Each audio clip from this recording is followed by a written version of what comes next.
Welcome back to working thoughts. आज इस video में राजमहल वाले क्षेत्र में किस तरह से अंग्रेज़ों का कब्जा हुआ ये देखेंगे। पिछले कुछ वीडियो में हमने जो है ये अंग्रेज़ों का प्रवेश किस तरह से झारखंड में हुआ यही देख रहे हैं। ये अंतिम जो क्षेत्र है ये देखेंगे। तो इनमें से किस क्षेत्र को जंगल तराई के नाम से जाना जाता था और इसको क्वेश्चन के माध्यम से करेंगे। तो पहले देखिए कि राजमहल वाले क्षेत्र को अगर देखते हैं तो सबसे पहले हम फिर से कहाँ मिदनापुर वाले क्षेत्र में जाएंगे। ठीक है, जब 1763 का टाइम था, ठीक है, तो उस टाइम जो है अंग्रेज़ का जो पहला कब्जा हुआ था ये कहाँ हुआ था? बंगाल के मिदनापुर में। ठीक है, बंगाल का जो मिदनापुर है और इसके साथ ही राजमहल में भी हुआ था। ठीक है, ये 1763 से ही हुआ है। लेकिन जब बक्सर का युद्ध होता है तो बक्सर का युद्ध कब होता है? ठीक है, बक्सर का युद्ध कब होता है? ये 1764 ईस्वी में बक्सर का युद्ध होता है। ठीक, तो ये किसके किसके बीच होता है? ये किसके बीच में होता है? Hector Munro versus Hector Munro के बीच में वर्सेस मीर कासिम जो कि बंगाल का नवाब था, सिराजुद्दौला। ठीक है, सिराजुद्दौला और कौन सा? शाह आलम द्वितीय। ठीक है, शाह आलम सेकंड। इसके बीच में जो है बक्सर की लड़ाई हुई थी जिसमें जो है हेक्टर मुनरो अंग्रेज़ जो है वो क्या हुए थे? जीत गए थे। जीतने के बाद जो है एक इलाहाबाद की संधि हुई। ये संधि कब होता है? ये संधि हुई 1765 ईस्वी में। ठीक है, इलाहाबाद की संधि जिसमें बंगाल हो गया, बिहार हो गया और उड़ीसा हो गया। बिहार, बंगाल और उड़ीसा, इन तीनों का जो दीवानी होता है यानी कि जो टैक्स कलेक्शन का जिम्मेवारी होता है वो कहाँ चले जाता है? अंग्रेज़ों के हाथ में चले जाता है। ठीक है, जब ये अंग्रेज़ के हाथ में चला जाता है तो इस मिदनापुर बोले, ठीक है, या फिर इसके साथ ही राजमहल वाले क्षेत्र बोले, राजमहल वाला क्षेत्र, इन दोनों में जो है अंग्रेज़ का लगभग जो है पूरी तरह से कब्जा क्या होता है? हो जाता है। ठीक, ठीक है, यहाँ तक समझ में आ गया। अब देखिए कि जब ये राजमहल था तो राजमहल का नाम राजमहल नहीं हुआ करता था। इसका नाम पहले जो है आगमहल हुआ करता था, आगमहल। तो ये जानना इम्पोर्टेंट है कि राजमहल का जो है पहले नाम क्या हुआ होता था? ये कब? 1592 ईस्वी में इसका नाम जो है चेंज कर दिया गया था। ठीक है, तो 1592 की अगर पहले की बात करें तो इसका नाम क्या रहता था? आगमहल। ठीक है, तो ये बोलेंगे कि राजमहल का जो नाम है वो किस वर्ष चेंज किया गया आगमहल से राजमहल में? तो क्या बोलेंगे? कब? 1592 ईस्वी में। ये याद रखना है। अब ये नाम चेंज कौन किया? ठीक है, ये जो नाम था ये नाम किसने चेंज किया? पहले क्या था? आगमहल। ठीक है, आगमहल। उसके बाद क्या हो गया? यहाँ से राजमहल हो गया। तो इसका जो नाम चेंज किया गया था, एक औरंगजेब का जो है सूबेदार हुआ करता था यानी गवर्नर जो उस क्षेत्र का हुआ करता था, उनका नाम क्या था? उनका नाम था मानसिंह। ठीक है, इनके द्वारा जो है ये नाम जो है 1592 ईस्वी में चेंज किया गया था। ठीक, उसके बाद क्या होता है कि 1595 ईस्वी में क्या किया जाता है? इसको जो है बंगाल का कैपिटल बना दिया जाता है। बंगाल कैपिटल कब बना दिया जाता है? बंगाल की राजधानी 1595 ईस्वी में। किसको? राजमहल वाले क्षेत्र को। ठीक है, जब बना दिया गया अब क्या हुआ? किसके द्वारा ये भी बनाया गया? ये भी जो है मानसिंह के द्वारा बनाया गया। ठीक है, तो पहले जो होता है तो ये भी इम्पोर्टेंट है कि किसके द्वारा नाम चेंज किया गया था? किसके द्वारा? मानसिंह के द्वारा। फिर इसको जो है मानसिंह के द्वारा जो ही इसको जो है बंगाल का कैपिटल बना दिया गया। ठीक है, राजधानी बना दिया गया। पहले जो राजमहल आता था एक तरह से बिहार का जो अधिकतर हिस्सा जो है ये कहाँ? बंगाल में ही आता है। ठीक है, ये राजमहल वाला क्षेत्र का जो अधिकतर हिस्सा है ये कहाँ पर, बंगाल में ही आता है। ये बंगाल है और ये राजमहल वाला क्षेत्र में आता था। ठीक, अब देखिए फिर क्या होता है कि 1608 ईस्वी में क्या होता है, फिर से वहाँ पर जो है एक सूबेदार आए, उनका नाम क्या था, इस्लाम खां। इस्लाम खान उनका नाम था। और इनके द्वारा, इस्लाम खां के द्वारा क्या होता है कि 1608 ईस्वी में जो है इसकी राजधानी को, जो राजमहल की राजधानी है उसको कहाँ कर दिया गया, ढाका कर दिया गया। ठीक है, कितने ईस्वी में, 1608 ईस्वी में। ये जानना, इसका नाम क्या कर दिया गया, ढाका कर दिया गया। ठीक, फिर से क्या होता है, फिर से एक गवर्नर आते हैं, फिर से चेंज हो जाते हैं। उनका नाम क्या है, शाह शुजा। शाह शुजा जो है ये शाहजहाँ का दूसरा बेटा है। शाह शुजा नाम है इनका, और ये इनका शाहजहाँ का दूसरा बेटा है। और ये भी जो है औरंगजेब का सूबेदार बना। ठीक है, फिर ये कहाँ पर आता है, राजमहल वाले क्षेत्र में आता है। फिर इसका नाम जो है, सॉरी, इसकी राजधानी जो है 1639 में फिर से कहाँ कर दिया जाता है, बंगाल की राजधानी राजमहल वाले क्षेत्र को ही बना दिया जाता है।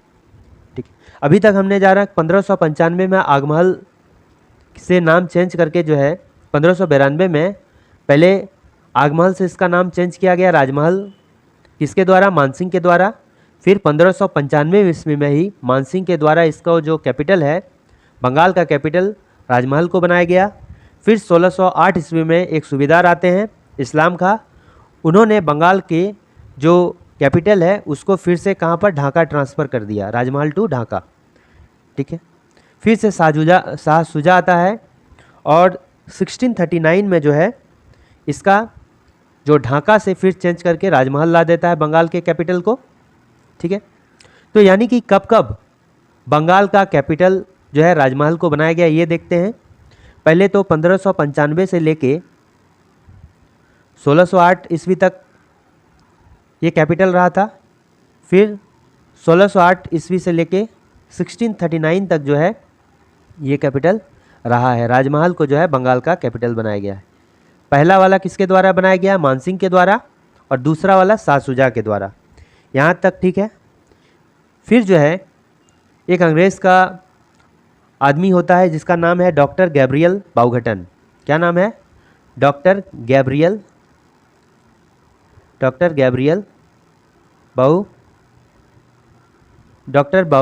बाउघटन। इन्होंने जो है शाह शुजा से कंपनी के लिए जो है परमिशन मांगा। इन्होंने एक कंपनी वहाँ स्थापित करने के लिए परमिशन मांगा। किस चीज़ का कंपनी, सिक्के ढालने का कंपनी। तो शाह शुजा के द्वारा इसको जो है अलाउ कर दिया गया। उसके बाद कहाँ पर ये कंपनी खुला, शाही टकसाल में। शाही टकसाल में जो है सिक्के ढालने का काम चलने लगा। ठीक है, शाही टकसाल में सिक्के ढालने का काम चलने लगा। इसी बीच जो है जो अंग्रेज़ है और मुग़लों का संबंध धीरे धीरे कुछ कुछ ख़राब होने लगा। ठीक है, फिर मीर जुमला भी बंगाल का सूबेदार हुआ करता था। ठीक है, औरंगजेब का ही सूबेदार था। इन्होंने उस रिश्ते को जो है, ख़राब रिश्ते को कुछ कुछ ठीक किया। और ये जो है, जो सिक्के ढालने का काम जो है शाही टकसाल में गैब्रियल बाउघटन के द्वारा जो चालू किया गया था, उसकी देखरेख कौन कर रहे थे, रॉबर्ट हेज। ये नाम रखना है। शाही टकसाल का जो काम चल रहा था उसका देखरेख कौन कर रहा था, ये रॉबर्ट हेज कर रहा था। ठीक है, उसके बाद क्या आता है, फिर 1702 ईस्वी में क्या होता है, ये ईयर याद रखना है। औरंगजेब के द्वारा जो है, जो वहाँ के अधिकारी होते थे, ठीक है, कंपनी का जो अधिकारी होते थे, उसको अरेस्ट करने का जो है अलाउ कर दिए कि उसको अरेस्ट, बंदी बना लिया जाए, ऐसा फरमान जारी कर दिया, क्योंकि रिश्ता कुछ उसको ख़राब हो गया था उस वक्त।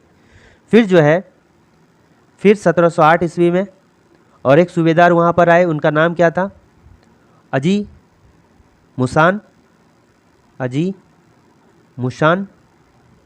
और इसका दीवान होता था, क्या नाम था दीवान का? मुर्शिद Ali.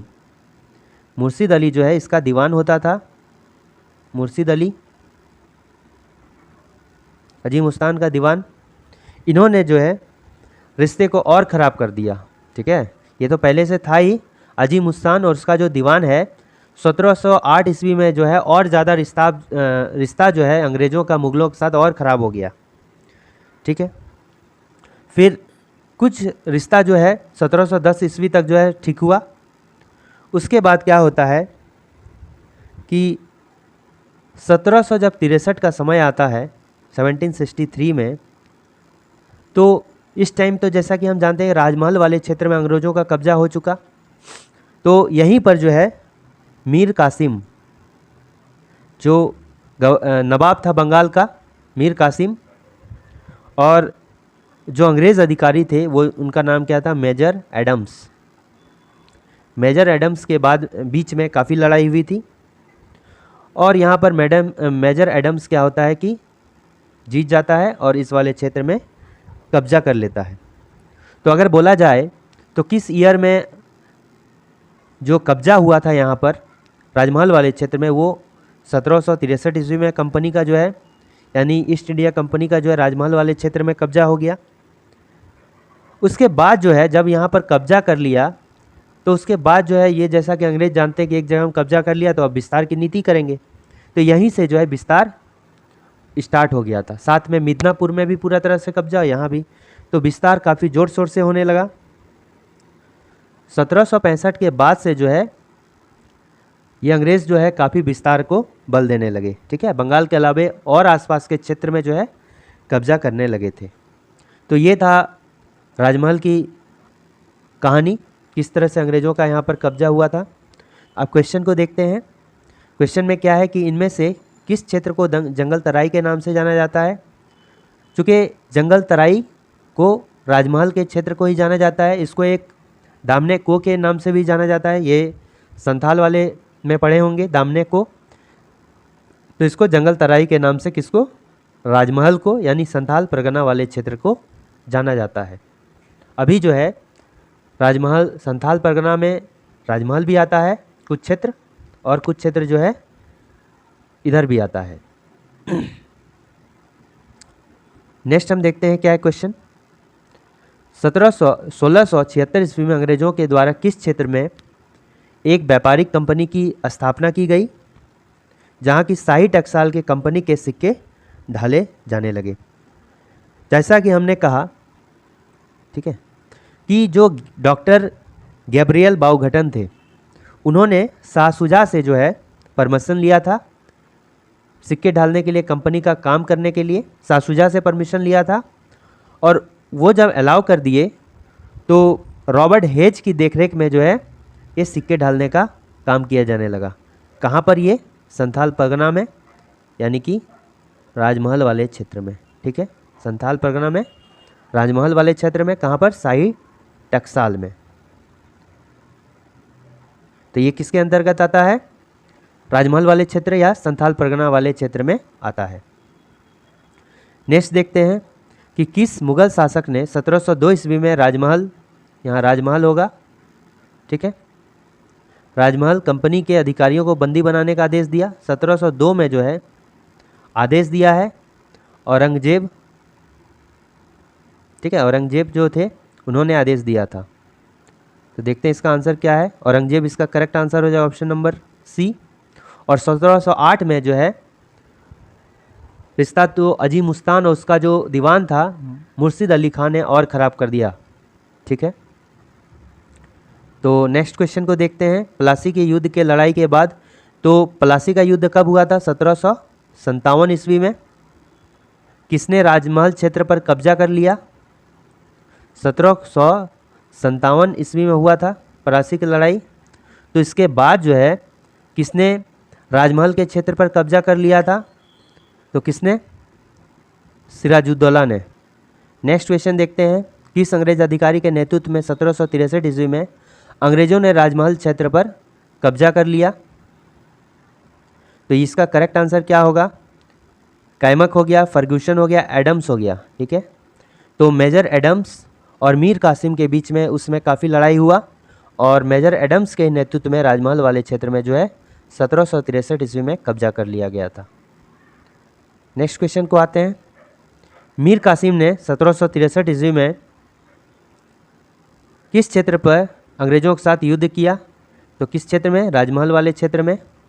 Mir Qasim versus major Adams, ठीक है, यहीं पर लड़ाई हुआ था।